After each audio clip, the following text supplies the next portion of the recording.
ගෞරවනීය ස්වාමින් වහන්සේ යම්කිසි සිදුවීමක් සිදුවීමෙන් අනතුරුව ඊට අදාළ කාරණා නැවත නැවත සිදුවෙන. උදාහරණයක් විදිහට මෑත කාලයේ කෙටි කාල පරාසයක් තුළ ගුවන් යාන අනතුරු කිහිපයක්ම සිදු වුණා. මේ ආකාරයට එකම ආකාරයේ සිදුවීම් නැවත නැවත සිද්ධ වෙන්නේ යම්කිසි අදෘශ්‍යමාන බලවේගයක් නිසාද නැත්නම් යම්කිසි ධර්මානුකූල හේතුවක් මතද කියන කාරණාව අපිට ඔබ වහන්සේ ධර්මානුකූලවම පැහැදිලි කර දෙන්න. එක අනතුරක් සිද්ධ වුණාම ඒ හා සමානව එක දිගටම තව අනතුරු වෙනවායි කියලා එහෙම කාරණයක් මේ ධර්මානුකූලව නම් කියන්න බෑ මහත්තයෝ. තේරෙනවද? නමුත් ධර්මානුකූලව බුදුරජාණන් වහන්සේ කියනවා ධර්මයෝ වඩක් කියලා. හරිද? ඒ කියන්නේ අපි ධර්මයේ තුල නම් ජීවත් වෙන්නේ අපිට ලැබෙන්නේ ධර්මයට අදාළ ප්‍රතිඵල. ඒ කියන්නේ යහපත් ප්‍රතිඵල. අර බුදුරජාණන් වහන්සේ කියනවානේ මේ ධර්මයේ තුල ජීවත් වෙන්නා ධර්මයේ තුලින් ආරක්ෂා කරනවා කියලා. තේරෙනවද? ඒ වගේම අධර්මයෝ වඩා. හරිද? අධර්මයේ තුල නම් ජීවත් වෙන්නේ අධර්මයට අදාළ ප්‍රතිඵලයි අපිට ලැබෙන්නේ. දැන් මහත්තයා මගෙන් අහන්නේ අනතුරක් සිද්ධ වෙද්දී එක දිගටම නැවත දිග කාලයක් අනතුරු සිද්ධ වෙන්නේ ඇයි කියලා. ඉතින් එතනදී ධර්මානුකූලව අපිට කියන්න තියෙන්නේ මහත්තයෝ අධර්මයන් වඩත් කියන ධර්මතාවය තමයි එතෙන්ට ගලපගන්නේ. හරිද? එතකොට එවැනි අනතුරු දිගින් දිගට හෝ ඒ නරක දේවල් දිගින් දිගටම වෙනවනම් ඉන් අදහස් වෙන්නේ ඒ මේ අනතුරු වලට ලක් වෙන පුද්ගලයා ඒවට මුල් වෙන පුද්ගලයන් අධර්මයේ තුල ජීවත් වුණායි කියන කාරණේ. ධර්මයේ තුල ජීවත් වෙන්නේ නැහැ. තේරෙනවද? නමුත් දැන් මං හිතන්නේ ගිහි කාලේ මං අප්‍රමාණ වන්දනා ගමන් ගිහිල්ලා තියෙනවා. දැන් ඔය අපේ පන්සලේ අඹගාන්දී පන්සලේ හිටියා මහත්තයෙක්. එයා දැන් නැති වෙලා එයා කරන්නේ මාසෙකට සැරයක් වන්දනා ගමනක් එක්ක යනවා. දවස් 2 3 උදේ පාන්දර 5ට විතර බස් එක ආපුවාම අපි බස් එකට කට්ටිය නැගලා ඔය කවුරුත් මහත්තයෝ මේ පාට ඇඳුම් ඇඳගෙන ඕවා ඇඳුම් එන්නේ. තේරෙනවද? සුදු ඇඳුමක් ඇඳන් තමයි උදේ පාන්දරම බස් එකට නගින්නේ. අපි බස් එකට නැගලා බස් එකේ ඔක්කොම ආවට පස්සේ කරන්නේ ඉස්සෙල්ලාම ආසන වලින් නැගිටලා පන්සිල් සමාදන් වෙනවා. හරිද? පන්සිල් සමාදන් වෙලා ඉතිපිසෝ ගාතාව කියලා තමයි බස් එක ගමන පටන් ගන්න. තේරෙනවද? එතකොට දැන් අපි ගමනක් බිමනක් යද්දී අපි දක්ෂණං නිරතුරුවම උදේ පාන්දර පන්සිල් සමාදන් වෙලා ඒ ගමන යන්න. එහෙම නැත්නම් මෛත්‍රිය මොහොතක් වඩලා ඒ ගමන යන්න.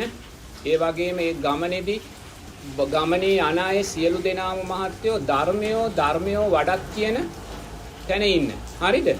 එතකොට මහත්යෝ නිරතුරුවම අමනුෂ්‍ය බලවේග අපෙන් ඈතට යනවා. හරිද? දැන් අපි බස් එකක නැගලා අපි දන්නවා සමහරු ඉන්නවා වාහනයක නැගලා ගමනක් යද්දි චාරිකාවක් යද්දි මහත්යෝ තෙරුවන් කියන කාරණය හිතන්නේවත් නැහැ. හරිද? එක විච්චූරණ ඇඳුම් ඇඳගෙන විච්චූරණ බෑග් කෙල්ලගෙන අර කාමච්ඡන්දයන් වඩලා hina වෙවි ෆොටෝ ගහගෙන ඔය විකාර කරලා බස් එකට නැගලා නැග්ගේ ගමන් පටන් ගන්නේ මොකද්ද? සින්දුව. තේනද? විහිළු තාලු සින්දුව බොනෑය බොනවා කනෑය කනවා සිගරට් බොනෑය සිගරට් බොනවා මත්ද්‍රව්‍ය ගන්නෑ ඒව ගන්නවා කොතනකවත් මහත්යෝ සප්තබොජ්ජංගයක් වැඩෙන්නේ නැහැ. තෙරුවන්ගේ ගුණයක් දකින්නේ නැහැ. මෛත්‍රී සිතක් වැඩෙන්නේ. නමුත් ඒක ඉතින් ලෝකයේ ස්වභාවය. ඒකට වැරදි කියන්නේ තරුණ අයගේ ස්වභාවය, මැදිවි අයගේ ස්වභාවය. දැන් ඒකට අපිට කාටවත් වැරදි කියන්නේ දැන් අපි ඔය වන්දනා ගමන් ගියාම රෑ 6 7 වෙනකොට අර කට්ටිය ඔක්කොම පිටිපස්සේ බස් එකේ යන ලොකු බස් වල යන්නේ සීට් 40 පනේ පස්සේ ගිහලා ඉතින් සින්දු කියනවා බෙර ගහන ඔක්කොම කරනවා. හරිද? නමුත් මම හොඳට දැකලා තියෙන දෙයක් තමයි කිසිම කෙනෙක් රියදුරු මහත්තයාගෙන අවධානයක් නැහැ. රියදුරු මහත්තයාගෙන කිසිම අවධානයක් නැහැ. අර සින්දු කියන මේ පාසකම්මල වුණත් ගිහිල්ලා අප්පුඩි ගහගෙන සින්දු කියනවා මම දන්නවා. හොඳේද? හරිද? ඒකට මම ඔය හැම බස් එකේම යන්නේ ඉස්සරහම සීට් එකේ. දැන් කිසිම කෙනෙක් නැහැ. හවස 7 වෙනකොට පස්සේ මොකද කරන්නේ? අර කොන්දොස්තර මහත්තයා එයා කවුරුත් නැති සීට් එකකට ගිහිල්ලා නිදා ගන්නවා. අඩු වශයෙන් එයා රියදුරු මහත්තයාගෙන අවධානයක් දක්වන්නේ නැහැ. මං ඔය හැම වන්දනා ගමකදී හවස 7 පැන්නට පස්සේ මහත්තයෝ මං ඉඳගන්නේ අර මේ අර එන්ජින් එක තියෙනවනේ එතන. ඔතන ඉඳගෙන රියදුරු මහත්තයාත් එක්ක කතා කර ඉන්නේ. හරිද?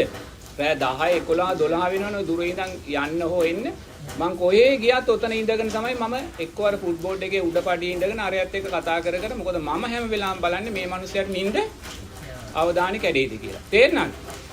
එතකොට දැන් මං අද වුණත් ධර්මදේශනාවක් ගිහිල්ලා අනුරාධපුරේ ඉඳන් රෑ 11ට පිට වුණා මං කොළඹට එනකන් කතා කර කර ඉන්නේ. ඕගොල්ලෝ ගිහිල්ලා තිනා ඕගොල්ලෝ දැකලා තිනා මං කවදාකවත් විනාඩියක් නිදා ගන්නව නෑ මං නිදා ගන්නෑ. මට කතා කරන්න මාතෘකාවක් නෑ නැත්තම් මම දේශපාලනය ගැන හරි කතා කරනවා. එයි මට අර රියදුරු මහත්තයා අවදී නමුත් මහත්තයෝ මං ගියේ කිසිම වන්දනාගමකදී කිසි කෙනෙක් ඇතුලේ ඉන්න කෙනෙක් ඔය රියදුරු මහත්තයාගේ වෙහෙස ගැන නිදිමත ගැන අවධානයෙන් කවදාකවත් කටයුතු කළේ නැහැ. තේරෙනවද? සමහර විට මං ඒක නොකළ නම් අපිත් හැප්පෙන්න තිබ්බා. තේරෙනවද? මොකද ඒ නිසා අපි දක්ෂ වෙන්න ඕනේ අපි පෞද්ගලික ගමනක් යද්දී පොදු ගමනක් යද්දී චාරිකාවක් යද්දී ඔය කොහේ යද්දී මේ මහත්වෝ හැම වෙලාවෙම ධර්මයේ තුල හිත පවත්වාගෙන ඒකෙන් අදහස් වෙන්නේ සින්දුවක් කියන්න එපා කියලා. හරිද? නමුත් අපි සින්දු කියන්නේ මහත්වෝ මත් වෙලා නම් කාමච්ඡන්දයන් වැඩෙනම් අර සැබෑ අපි යන ගමන පිළිබඳ අවධානය කඩලා නම් එහෙම වුණාම මහත්වෝ කොතනකවත් අපි තුල ධර්මයක් වැඩෙන්නේ එහෙම වුණාම අපේ බස් එකට එන්නේ තමුනුෂ්‍යෝ. හරිද? හරි? ඔය ඉන්නවනේ කාමච්ඡන්දයන්ට කැමති, සින්දු වලට කැමති, සංගීතයට කැමති, අරක්කු ගන්ධට කැමති, මද්ද්‍රව්‍ය ගන්ධට කැමති ඔය අමනුෂ්‍යෝ තමයි ඔය බස් එක ඇතුලේ රින්ගන් ඉන්නේ. හරිද? ඒතකොට බස් එක ඇතුලේ රින්ගන් හිටියාම ඒ ඇතුලේ ඉන්න අයටත් මේ අමනුෂ්‍ය ස්වභාවයන් මතුවෙනවා. දැන් යමෙක් ගමන යන්නේ මහත්යෝ සිල්වත් නම් මෛත්‍රිය නම් ඒකෙන් අදාළ වෙන්නේ සින්දුවක් කියන්න එපා කියලා ඈ. සංගීතයක් මොකකට හරි ගහලා තට්ටු කරලා සංගීතයක් කියන්න එපා කියලා අදහස් වෙන්නේ ඒක උනා සිල්වත් කරන්න පුළුවන්. තේරෙනවද? ඒක උනා සිල්වත් සදාචාරාත්මකව ඒක කරගන්න අපිට පුළුවන්. එහෙම වුණොත් මහත්යෝ බස් එක ඇතුලේ ඉන්නේ පිනට කැමති අමනුෂ්‍යයෝ. පිනට කැමති දෙවියෝ ඉන්න පුළුවන්. තේරෙනවද? ඒගොල්ලන්ගේ ආරක්ෂාව අපිට ලැබෙන්න පුළුවන්. තේරෙන්නේ? දැන් අපි විශ්වාස කරන්න ඕනේ අපි දැන් කොහේ හරි ගිහිල්ලා කුටියක ගිහිල්ලා සුමානයක් මාසයක් දෙකක් යනකොට මහත්වෝ අපිටම පේනවා පරිසරයේ ආලෝකමත් භාවය තියෙනවා. ඉන් අදහස් වෙන්නේ මොකක්ද? අර අකුසලයට කැමති අමනුෂ්‍යෝ අයින් වෙලා පිනට කැමති බලවේග මේ පැත්තේ සැරිසරනවා වැඩි. එතකොට ඒගොල්ලන්ගේ ආරක්ෂාව හැමෝටම ලැබෙනවා. තේරෙනවද? එතකොට එහෙනම් මේ නිතරම එක දිගට අනතුරු වෙන්නේ මුකුත්ම නිසා නෙමේ අනතුරක් කියන්නේ දුක්ඛ සත්‍යය. චතුරාර්ය සත්‍ය දුක්ඛ සත්‍ය තමයි අනතුරක් කියන්නේ. හරි? ජාති ජරා ව්‍යාධි මරණ ශෝක පරිදේව. එහෙනම් ඉතින් දුක්ඛ සත්‍ය ඇති වුණා නම් හේතුව මොකද්ද? වෙන හේතුවක් නැහැ. නැතු මේ අමනුෂ්‍යෙක් දෙවියෙක් කියන කාරණේ නෙමෙයි. අපේ තෘෂ්ණාව. අපි අර රැයට ගමනක් ගිහිල්ලා ඉද්දි එක්ක සින්දු කියනවා එක්ක විනෝද වෙනවා. තව කට්ටියක් හොඳටම ගොරෝ ඒගොල්ලෝ ඒ වගකීම පවරන්නේ රියදුරුට විතරයි. රියදුරු බස් එක අරන් යන්න ඕනේ එච්චරයි. හරිද? අනේ මේ මිනිස්සයා දැන් පැය දෙක තුනක් කෙලෙව්වා මේ මිනිස්සයාට කඩයක් ළඟ නතර කරලා තේ එකක් අරන් දෙන්න ඕනේ කියලා චේතනාවක් සමහර අයට නැහැ. මම හොඳට දැකලා තියෙනවා. හරිද? එහෙම චේතනාවක්වත් සකස් වෙන්නේ නැහැ. ඒ කියන්නේ එච්චරටම සිහිය මේ තමන්ගේ මේ යන ගමන පිළිබඳ ඇති වෙන අභියෝගයන් පිළිබඳ දැනීමක් නැහැ. තේරෙනවද? ඒ නිසා නිරේතුරුව මහත්යෝ මේ දුක්ඛ සකස් වෙන්නේ ওই ජාති ජරා ව්‍යාධි මරණ ශෝක පරිදේව. දැන් අර ඊයේත් පෙරේදත් ওই වාහනයක් කැපිලා මැරුණා නේ. අර රට ඉඳන් ගේන කෙනෙක් ගිහිල්ලා නේ.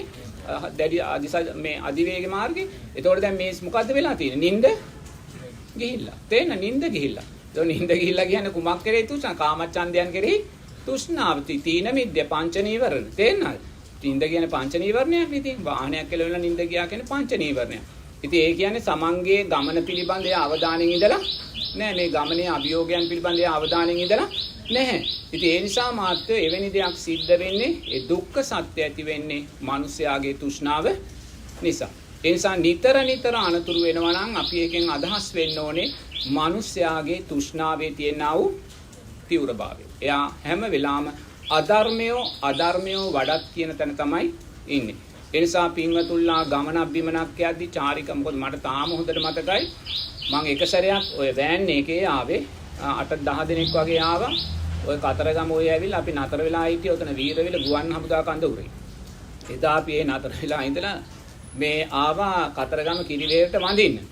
ඒතර මාත් එක්ක තව මගේම වයස එක්කනේ අපි දෙන්නා දැන් කිරිවෙහෙර ළඟ ඇතුලේ වාඩි වෙලා දැන් වන්දනා කරනවා. ඒතකොට අපේ වන්දනා ගමනේ එක්කන් ගිය නෝනා එයා ඇවිල්ලා මෙහෙම තට්ටු කළා. දැන් මම ගිහි කෙනෙක් නෙදී. මෙහෙම තට්ටු කළා මට කියනවා අපි ආවේ මේ වන්දනා ගමනක් නෙමෙයි විනෝද චාරිකාවක් ඉක්මනට එන්න කියලා. තේරුණාද? මට මේ වෙයිලා තට්ටු කළා කිව්වා. අපි ආවේ මේ වන්දනා ගමනක් නෙමෙයි විනෝද ගමනක් එන්න ඉක්මනට කියලා. තේරෙනවද? ඒක දැන් තේරෙනවනේ. ඒතකොට දැන් මොකද්ද මනෝභාවය කියලා ඔයාලට තේරෙනවද? දෙවියන්ගේ ආකර්ෂණයක් ලැබෙයිද? පිනේ ආකර්ෂණයක් ලැබෙයිද? කුසලේ ආරක්ෂාවක් ලැබෙයිද? නෑ. මොකද එයා ඇවිල්ලා තින්නේ වන්දනා ගමනක් කියන කාරණේ හිතාගෙන නෙමෙයි. දැන් අපි කිරි වෙහෙරේ මේ අර මේ අපි කිරි වෙහෙර ළඟ වන්දනා කරද්දී එහෙම කියද්දී එයාගේ හිතෙන් අපි මොකද්ද බලාපොරොත්තු වෙන්න ඕනේ? පිනක් කියලා දෙයක් දකින්න පුළුවන්. එයා පිනේ අර්ථයවත් දන්නේ. ඉතින් මහත්ව හැප්පෙනවා කියන එක කාරණයක් නෙමෙයි. අකුසල් තියෙනවා නම් ඒවා යටපත් වෙලා නැහැ. ඒ නිසා ඉතින් ඔය අනතුරු සිද්ධ වෙන්නේ මහත්වෝ අමනුෂ්‍යෝ නිසාවත්, දෙවියෝ නිසාවත්, එහෙම නැත්නම් වෙන යම් දෙයක් නිසාවත් නෙමෙයි. ඒවා මිනිස්යාගේ අකුසල් නිසා කියලා තේරුම් ගන්න ඕනේ. හරිද? අපේ අකුසල් තියෙද්දි ඒ දැනීම් සකස් වෙනවා ඊට. දැන් අර බලන්න අර රියදුරු මහත්තයා කියනවා මේ බස් එකේ බ්‍රේක් නැහැ කියලා. දෙවෙනි පාරක් කියනවා. ඒක අහන අය hina වෙන බොරු කියන්නේ නැතුව ඉන්න අය කියලා. තේරෙනවද? ඇයි? සංස්කාරපච්චය සංස්කාර හේතුවෙන් දැනීම සකස්ුනේ නැහැ. මේක අනතුරක්, මේක අභියෝගයක්. වහාම මේ බස් එක අයින් කරගන්න ඕනේ කියලා දැනීමක් සකස්ුනේ. ඇයි අර ඒ නැති වෙච්ච 15 දෙනාට ජීවිතේ නැතිවීමට අදාළ සංස්කාර තිබ්බා. නමුත් ඒ බුදුරජාණන් වහන්සේ කර්මයට යට වෙන්න කියලා අපිට කියන්නේ නැහැ. කර්මය මතු කර යට කරගෙන නැගී හිටින මාර්ගයේ බුදුරජාණන් වහන්සේ කියලා තියෙනවා. නමුත් මේ මාර්ගයේ රියදුරු මහත්තයා දැනගෙන හිටියේ නැහැ. එතකොට මේ මාර්ගයේ රියදුරු මහත්තයා දැනගෙන හිටියා නම් රියදුරු මහත්තයාට දැනුණාම දැන් බ්‍රේක් නැහැ කියලා එයා කරන්නේ ගමනාන්තයට යෑම නෙමෙයි. කොතන හරි පුළුවන් තැනක නතර කරගන්න. නමුත් එයාට එහෙම නතර කරගැනීමේ හැකියාව තිබ්බා. නමුත් එයා නතර කරගත්තේ එහෙනම් මාත්ව ඒක දෙවියෙකුගේ ප්‍රශ්නයක්ද? එහෙම නැත්නම් අමනුෂ්‍යයේ ප්‍රශ්නයක්ද? නැහැ. තමා තුලම තියෙනා වූ පංච නීවරණ. පංච නීවරණ කියන්නේ අවිද්‍යාවේ මුදුන් මුල. තේරෙනවද? ඒක අවිද්‍යාවේ මුදුන් මුල. ඒක එතන තෘෂ්ණාවමයි බැසගෙන තියෙන්නේ. තේරෙන්නේ? ඒ නිසා ඉතින් අනතුරක් සිද්ධ වෙද්දී අපිට දෙවි කෙනෙකුට බයින්නත් බෑ, අමනුෂ්‍යයෙකුට බයින්නත් බෑ, දෙවියෝ කළා කියලා කියන්නත් බෑ. නමුත් එක දෙයක් එතන තියෙනවා. අපි ගමන යන්නේ ධර්මයේ තුලින් නම්. දැන් මම මීට ඉස්සෙල්ලා තැනකදී කිව්වා මං යන බස් රථයේ වේගය අධික නම් එයා අනතුරුදායක විදියට නයි යන්නේ. මං කරන්නේ මගේ හිත සතර සතිපට්ඨානයන් තුලට ඒ අරගනිද්දී ඒ ශක්තියෙන් මන් දන්නවා මේ සියල්ලම ආරක්ෂා. ඔන්න එහෙම යද්දි මටම පේනවා සමහරලාට ඔන්න කොහේ හරි එකපාරට අර ගමන වේගය අඩු වෙන මොකක් හෝ බාධකයක් ඉස්සරහට එනවා. තේරෙනවද? එතනදී මම නිසාව නෙමෙයි. තේරෙනවද? මේ මෙතන වැඩෙන්නා වූ කුසල් ශක්තියයි ඒක මතු කරලා දුන්නේ. ඒ නිසා අපිට මේ ලෝකයේ සිද්ධ වෙන අනතුරු වළක්වන්න අපිට බෑ. ඒක තේරුම් ගන්න ඕනේ. මොකද එක බෝම්බෙන් මුළු ලක්ෂ ගාණක් මැරෙන ලෝකයකයි අපි ජීවත් වෙන්නේ. හරිද? ඒ නිසා අපිට මේව නවත්තන්න පුළුවන් නෑ. නමුත් අපි දක්ෂ වෙන්න ඕනේ මේ අකුසල් විපාක දෙන ලෝකයේ තුල අපේ ආරක්ෂාව අපි ඇති කරගන්න. හරිද? ඉතින් අපේ ආරක්ෂාව ඇති කරගන්න ක්‍රමය තමයි මම කිව්වේ. අපි උදේ පාන්දර වන්දනා ගමනක් යද්දී ඉස්සෙල්ලාම කලේ සුදු ඇඳගෙන බස් එකට නැග්ගා. ඔය දැන් පේනවනේ බොන්න කලිසම් අඳින හැටි නෝන්ලා පේනව නේද? අවුරුදු 50 හැටි නෝන්ලා කාමච්ඡන්දයන්ගෙන් පිරීලා. කොහෙද ධර්මයක්? කොයි ලෝභ දේශ මොහයන්මයි තියෙන්නේ. නමුත් ඒක ඉතින් මනුස්ස ධර්මයන්. ඒවට මම කාටවත් දොස් කියනවා නෙමෙයි. නමුත් අපි දක්ෂ වෙන්න ඕනේ මේ වියරු තෘෂ්ණාදික ලෝකයේ තුල තෘෂ්ණාවයි දුකට හේතුව කියන කාරණය සිහිපත් කරගන්න. මම දන්න ওই බස් එකේ කිසිම කෙනෙක් සුදු ඇඳුමක් ඇඳගෙන උදේ බස් එකට නැගලා පංචශීලයේ සමාදන් වෙලා ওই පෙරලිච්ච බස් එක ගිය කෙනෙක් මං හිතනවා නෑ. එහෙම වෙන්න බෑ. තේරෙනවද? ඒ නිසා අපිට අපේ ආරක්ෂාවයි අපි සකස් කරගන්න ඕනේ. අපිට ලෝකයේ ආරක්ෂාව සකස් කරන්න පුළුවන් කමක් නැහැ. ඒවා රජය දැනගන්න ඕනේ ඊට අදාළව. ඒ වගේම මේ ඊට අදාළ පාර්ශවයන් දැනගන්න ඕනේ. ඒ නිසා අපිට තියෙන මහත්වය අපි යම් ගමනක් යනවා නම් මෛත්‍රී සිතේ. ඒ වගේම සීලයක් සමාදන් වෙලා ඔය දවස් දෙකේ තුනේ වන්දනා ගමන් යනවනම් දුර බැහැර යනවනම් ගමන යන්නේ ඉස්සෙල්ලා සිල් සමාදන් වෙලා සීලය ආරක්ෂා කරලා තේනාලි සින්දුවක් කිව්වට කමන්නේ බෙරයක් ගැහුවට කමන්නේ ඒවා පංචශීලය රැකෙන ආකාරයෙන් සීමාව රැකෙන ආකාරයෙන් කාමච්ඡන්දයන් අධික නොවන ආකාරයෙන් තේනාලි එහෙම මේ අපි ඒ ගමන් බිමන් යන දක්ෂණම් හැම වෙලාවම අපේ සතිය සීය හොඳින් පිහිටනවා සතිය සීය හොඳින් පිහිටද්දී රියදුරා වැරද්දක් කරද්දී අපි දකිනවා මේක වැරද්දක් කියලා. තේරෙනවද? දැන් ওই රියදුරා වැරදි 10ක් 15ක් කරන්න පටන් ගත්ත තැන ඉඳන්. නමුත් කවුරුත් වරද දැක්කේ ඇයි සතිය සිහිය නෑ. මොකද ඊට අදාළ සතිය සිහියෙන් නෙමෙයි යන්නේ. ඒගොල්ලෝ හිතන්නේ ඩ්‍රයිවර්ට පඩි දීලා අපි අරන් තිනවා. ඩ්‍රයිවර් යන්න ඕනේ. හරි එච්චරයි. අපේ වැඩේ අපි විනෝද වෙලා සතුට වෙන්න අපි විනෝද වෙලා ඕක කරන්න බෑ. ඒ නිසා අපේ සතිය සිහිය දුර්වලභාවය නිසා මොකද ඒ සතිය සිහිය එදා ඉඳන් මට නම් තිබ්බා. හරිද? මං එදත් හවස 7 පැන්නට පස්සේ මං ඉන්නේ එන්ජින් එක උඩ වාඩි වෙලා අතන. මොකද රියදුරුත් එක්ක කතා කර.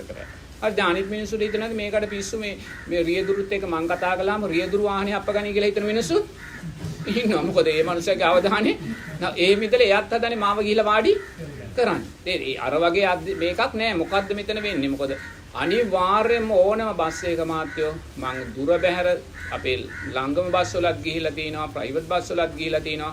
රෑ 9 10 පැන්නට පස්සේ කවදාක්වත් කොන්දස් මාත්‍ය රියදුරු මාත්‍ය ළඟ ඉන්නේ නෑ. හරිද? අර ෆුඩ් බෝඩ් එකේ උඩ තට්ටුවේවත් ඉන්නේ. එයා ওই කවුරුත් නැති සීට් එක ගිහලා අනිදි. තේරෙනවද? ඉතින් ඒ නිසා මාත්‍යෝ ඕවා අපේම තෘෂ්ණාව නිසා, අපේම පංච නීවරණ තීව්‍රභාවය නිසා. පංච නීවරණයි මුල් වෙන්නේ. ඒතර පංච නීවරණ කියන්නේ අවිද්‍යාවේ මුදුන් මුල. එතන තෘෂ්ණාවමයි බැසගෙන තියෙන්නේ. ඒ නිසා අපි මෙන්න මේ ධර්මයන් තේරුම් අරගෙන මහත්යෝ නිරතුරුවම ගමනක් බිමනක් යද්දි මහ පාරේ යද්දි මෛත්‍රී සිතක් සිල්වත් භාවයක් අපේ ජීවිතයට ඇති කරගත්තොත් තේරෙනවද? එතන තමයි මහත්ය මේ ප්‍රශ්න වල විසඳුම. එහෙම නැත්නම් මේවා මේ දෙවියෙක් අමනුෂ්‍යෙක් කරන දේවල් නෙමෙයි. අපි සිල්වත්ව අපි මෛත්‍රී සිතෙන් සින්දුවක් කියනවා නම් සින්දුත් තියෙනවනේ. අද සින්දු එක එක જાති තියෙනව නේද? සමහර සින්දු ඉන්නවා ඒවා ඇහුවත් මේ අපායිත පිටන්නේ. තේරෙනවද? එව නියමයක් තියෙනව නේද?